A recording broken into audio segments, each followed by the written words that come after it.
А денес имаме пречистителна станица, изграден сите вклучени страни во овој придонес за зачувување.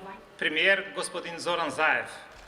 Deputy Minister of Environment and Physical Planning, dear Mr. Iliev, Mayor of Kochani, dear Mr. Kirov, Director of the Public Utility in Kochani, dear, it was at this very same place some time ago, marking the start of the construction works, and today, after precisely 2 years, it's my pleasure to take part in the official inauguration of the plant.